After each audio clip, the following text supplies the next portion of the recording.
Gulliver's Travels, Chapter 5. The author, by an extraordinary stratagem, prevents an invasion. A high title of honor is conferred upon him. Ambassadors arrive from the Emperor of Blefuscu and sue for peace. The Empire of Blefuscu is an island situated to the northeast of Lilliput, from which it is parted only by a channel 800 yards wide. I had not yet seen it, and upon this notice of an intended invasion, I avoided appearing on that side of the coast, for fear of being discovered by some of the enemy's ships who had received no intelligence of me. All intercourse between the two empires having been strictly forbidden during the war upon pain of death, and an embargo laid by our emperor upon all vessels whatsoever, I communicated to His Majesty a project I had formed of seizing the enemy's whole fleet, which, as our scouts assured us, lay at anchor in the harbor, ready to sail with the first fair wind. I consulted the most experienced seamen upon the depth of the channel, which they had often plumbed, who told me that in the middle, at high water, it was 70 glumgluffs deep, which is about 6 feet of European measure, and the rest of it 50 glumgluffs at most. I walked towards the northeast coast, over against Blefuscu, and lying down behind a hillock, I took out my small pocket perspective glass and viewed the enemy's fleet at anchor, consisting of about 50 men of war and a great number of transports. I then came back to my house and gave warrants, for which I had a warrant, for a great quantity of strongest cable and bars of iron. The cable was about as thick as packthread, and the bars of the length and size of a knitting needle. I trebled the cable to make it strong, and for the same reason I twisted 3 of the iron bars together, bending the extremities into a hook. Having thus fixed 50 hooks to as many cables, I went back to the northeast coast, and putting off my coat, shoes, and stockings, walked into the sea in my leather jerkin at about half an hour before high water. I waded with what haste I could, and swam in the middle about 30 yards till I felt ground. I arrived at the fleet in less than half an hour. The enemy was so frightened when they saw me that they leaped out of their ships and swam to shore, where there could not be fewer than 30,000 souls. I then took my tackling, and fastening a hook to the hole at the prow of each, I tied all the cords together at the end.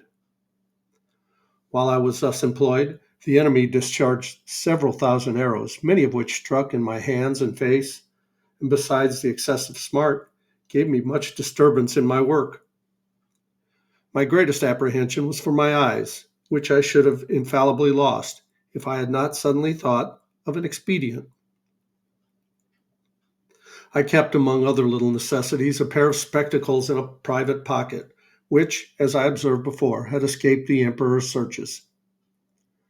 These I took out and fastened as strongly as I could upon my nose, and thus armed, went on boldly with my work in spite of the enemy's arrows, many of which struck against the glasses of my spectacles, but without any other effect than a little to discompose them. I had now fastened all the hooks, and taking the knot in my hand, began to pull. But not a ship would stir, for they were all too fast held by their anchors, so that the boldest part of my enterprise remained. I therefore let go the cord, and leaving the hooks fixed to the ship, I resolutely cut with my knife the cables that fastened the anchors, receiving about 200 arrows in my face and hands. Then I took up the knotted end of the cables to which my hooks were tied, and with great ease drew 50 of the enemy's largest men of war after me. The Blefuscians, who had not the least imagination of what I intended, were at first confounded with astonishment. They had seen me cut the cables, and thought my design was only to let the ships run adrift, or fall afoul of each other. But when they perceived the whole fleet moving in order, and saw me pulling at the end, they set up such a scream of grief and despair as is almost impossible to describe or conceive. When I had got out of danger, I stopped a while to pick out the arrows that stuck in my hands and face, and rubbed on some of the same ointment that was given me at my first arrival, as I have formerly mentioned. I then took off my spectacles, and waiting about an hour till the tide was a little fallen, I waded through the middle with my cargo and arrived safe at the royal port of Lilliput. The emperor and his whole court stood on the shore, expecting the issue of this great adventure. They saw the ships move forward in a large half moon, but could not discern me, who was up to my breast in water. When I advanced to the middle of the channel, they were yet more in pain, because I was under water to my neck. The emperor concluded me to be drowned, and that the enemy's fleet was approaching in a hostile manner. But he was soon eased of his fears, for the channel growing shallower every step I made, I came in a short time within hearing, and holding up the end of the cable by which the fleet was fastened, I cried in a loud voice, "Long live the most prescient emperor of Lilliput." This great prince received me at my landing with all possible encomiums, and created me a nardac upon the spot, which is the highest title of honor among them. His Majesty desired I would take some other opportunity of bringing all the rest of the enemy's ships into his ports. And so unmeasurable is the ambition of princes that he seemed to think of nothing less than reducing the whole empire of Blefuscu into a province, and governing it by a viceroy, of destroying the big Indian exiles, and compelling the people to break the smaller ends of their eggs, by which he would remain the sole monarch of the whole world. But I endeavored to divert him from this design by many arguments drawn from the topics of policy as well as justice, and I plainly protested that I would never be an instrument of bringing a free and brave people into slavery. And when the latter was debated in council, the wisest part of the ministry were of my opinion. This open, bold declaration of mine was so opposite to the schemes and politics of His Imperial Majesty that he could never forgive me. He mentioned it in a very artful manner at council, where I was told that some of the wisest appeared, at least by their silence, to be of my opinion. But others, who were my secret enemies, could not forbear some expressions which, by a side wind, reflected on me. And from this time began an intrigue between His Majesty and a junto of ministers maliciously bent against me, which broke out in less than 2 months, and had like to have ended in my utter destruction.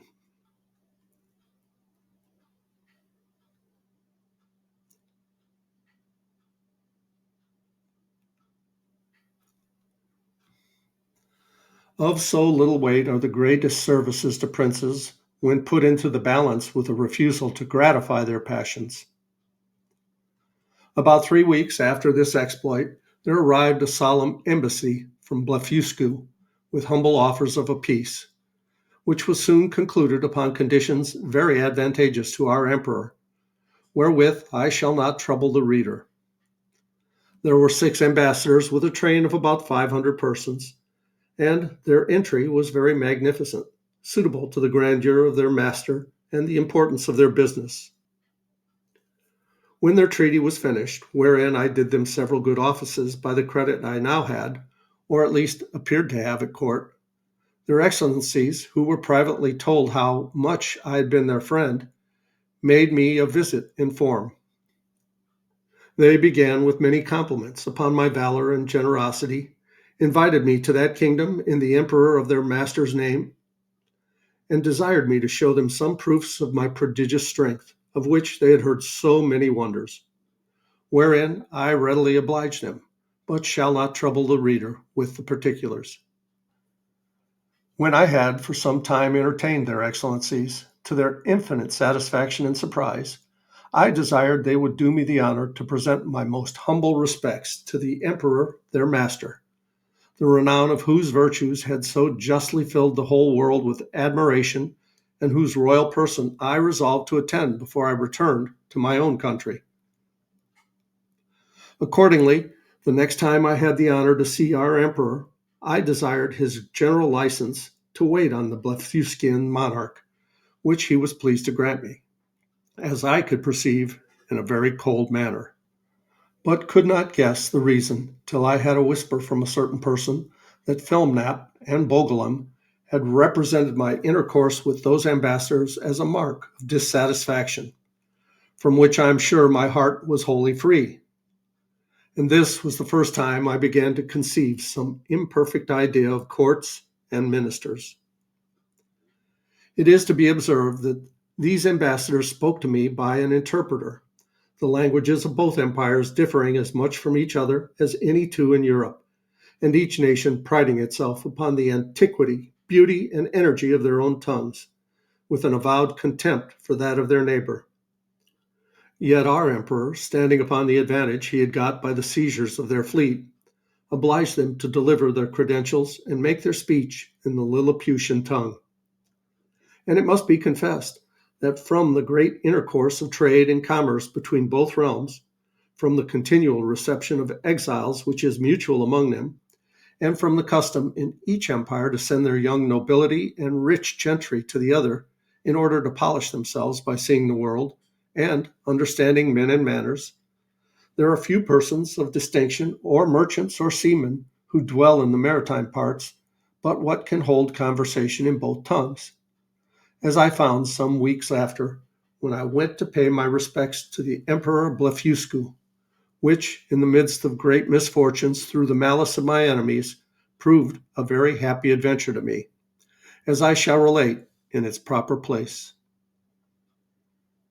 The reader may remember that when I signed those articles upon which I recovered my liberty, there were some which I disliked upon account of their being too servile.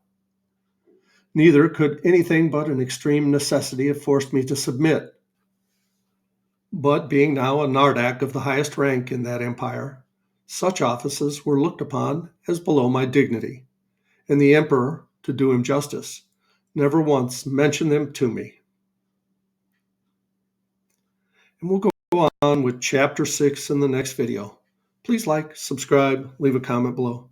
Thanks for watching. I love you guys. As Tigger says, ta-ta for now.